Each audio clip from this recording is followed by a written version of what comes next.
संभल के मामले को लेकर के संसद में जिस तरह से चर्चा नहीं हो रही थी और उसके बाद फिर समाजवादी पार्टी की तरफ से कोशिश हुई, लगातार इस पर आवाज़ उठाई जाती रही, चाहे पार्टी के सुप्रीमो अखिलेश यादव की तरफ से हो या फिर ज़ियाउर रहमान बर्क की तरफ से या फिर मौलाना मोहिबुल्लाह की तरफ से। इस वक्त में मेरे साथ सांसद मौलाना मोहिबुल्लाह मौजूद हैं। मैं आपसे पूछना चाह रहा हूँ मौलाना, आप लोगों की एक कोशिश थी, संभल जा रहा था आपका डेलीगेशन, लेकिन रोक दिया गया था। अब क्या कुछ तरतीब बन पाई है? चर्चा भी नहीं हो पा रही थी पार्लियामेंट में, अब क्या कुछ सूरत हाल है? नहीं, इंशाल्लाह हालात बेहतरी की तरफ बढ़ रहे हैं। आज संसद में भी जो है वो माननीय अखिलेश यादव जी ने इस मसले को उठाया, बहुत ज़ोर से उठाया और जो है वो पूरे संसद ने उसको गौर से सुना और हमें उम्मीद है कि इंशाल्लाह इस पर जो मुद्दे उन्होंने उठाए हैं उस पर कार्रवाई होगी। संभल जो इसलिए जाना जाता था कि भाईचारे के साथ वहाँ रहते हैं लोग, वहाँ अभी से नहीं सदियों पुराना भाईचारा हजारों साल से इसी तरह रहते आए हैं। लेकिन अचानक ये जो घटना हुई है, ये सोची समझी रणनीति के तहत वेल प्लान्ड हुआ है और वहाँ के भाईचारे को गोली मारने का काम हुआ है। जो घटना हुई है वो सोची समझी साजिश है। वहां जो खुदाई की बात लगातार अध्यक्ष महोदय देश में कोने कोने पर भारतीय जनता पार्टी और उनके सहयोगी और समर्थक शुभचिंतक बार बार खुदाई की जो बात कर रहे हैं अध्यक्ष महोदय, ये खुदाई जो है हमारे देश का सौहार्द, हमारे देश का भाईचारा, हमारे देश का गंगा जमनी तहजीब को खो देगा। मैं आपका धन्यवाद इसलिए भी देता हूं कि इस महत्वपूर्ण जो साजिश हुई, और वो साजिश सोची समझी इसलिए मैं बोल रहा हूं। उत्तर प्रदेश का चुनाव था, पहले 13 तारीख को चुनाव होना था और 13 तारीख के चुनाव को उन्होंने बढ़ा करके 20 तारीख कर दिया। और इस जो घटना है मैं आपके सामने पढ़ना चाहता हूं। आजकल हेयर फॉल की प्रॉब्लम बहुत कॉमन है। अगर आपको हेयर फॉल है, बालों की जड़ें कमज़ोर है, बालों में ग्रोथ नहीं हो पा रही, तो आप Hakim Mohammad Fahad hair oil use करें। आपके बाल मजबूत होंगे, हेयर फॉल कम होगा, बालों में ग्रोथ भी होगी। अध्यक्ष महोदय, ये यात्रा रुकी क्यों नहीं है? यात्रा ले जाओ दूसरी तरफ। अध्यक्ष महोदय, संभल की शाही जामा मस्जिद के खिलाफ 19/11/2024 को सिविल जज सीनियर डिवीजन छंदौसी संभल में एक याचिका डाली गई। कोर्ट ने दूसरे पक्ष को, अध्यक्ष महोदय सुनिए, ये सुनना चाहिए, हम यूं ही नहीं कहते थे, आप तो संक्षिप्त में बोले। अध्यक्ष महोदय, हम यूं ही नहीं कहते थे कि संविधान ये मानती नहीं है सरकार, हम यूं ही नहीं कहते थे कि संविधान नहीं मानती। जब प्लेसेस ऑफ वर्शिप एक्ट है, प्लेसेस ऑफ वर्शिप एक्ट है, हम बनते तो बहुत कुछ हैं। संभल के शाही जामा मस्जिद के खिलाफ 19/11/2024 को सिविल जज सीनियर डिवीजन चंदौसी संभल में एक याचिका डाली गई। कोर्ट ने दूसरे पक्ष को सुने बगैर उसी दिन 19/11/2024 को सर्वे के आदेश दे दिए। ताज्जुब की बात है, संभल के जिलाधिकारी संभल और पुलिस अधीक्षक संभल आदेश को पढ़े बगैर 2 घंटे के बाद सर्वे के लिए पुलिस बल के साथ शाही जामा मस्जिद पहुंच गए। जामा मस्जिद की कमेटी, जनप्रतिनिधि, उलेमा इकराम, सभी अधिवक्ताओं ने सहयोग दिया।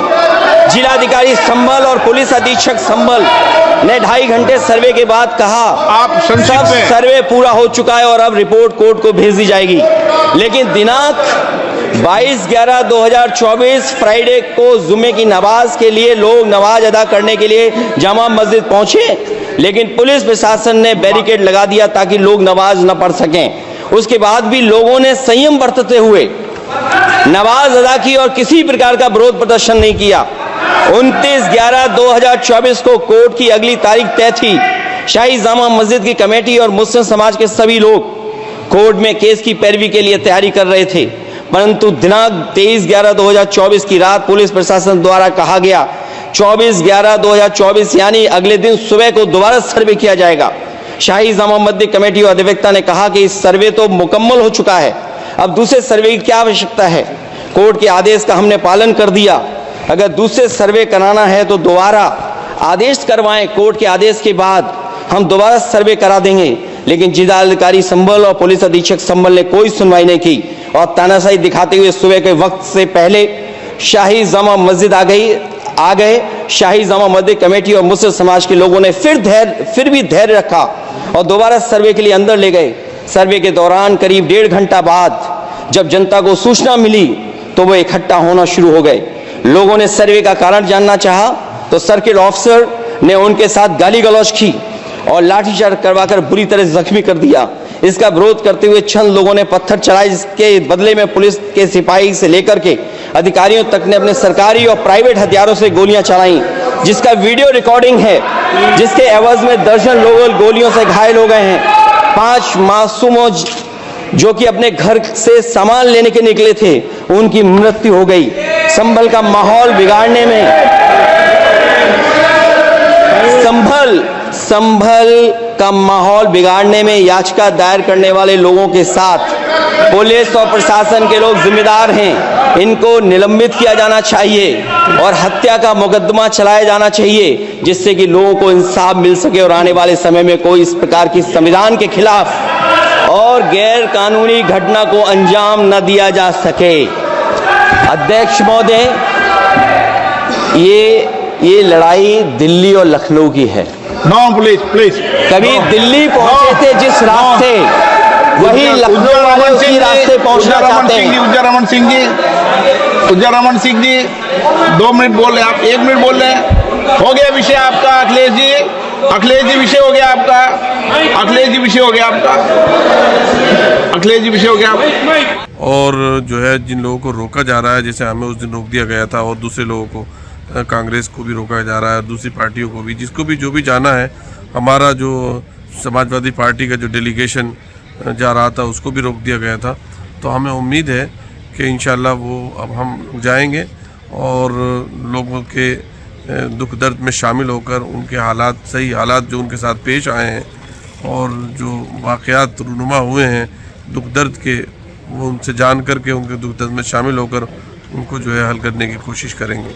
मौलाना, रोका कहाँ गया था आप लोगों को? क्योंकि बराबर यही कहते रहे डीएम एसडीएम के हमने परमिशन नहीं दी, ये अपनी मर्जी से आ रहे हैं। रोका कहाँ गया था और उसकी रोकने की वजह आप क्या समझ रहे हैं?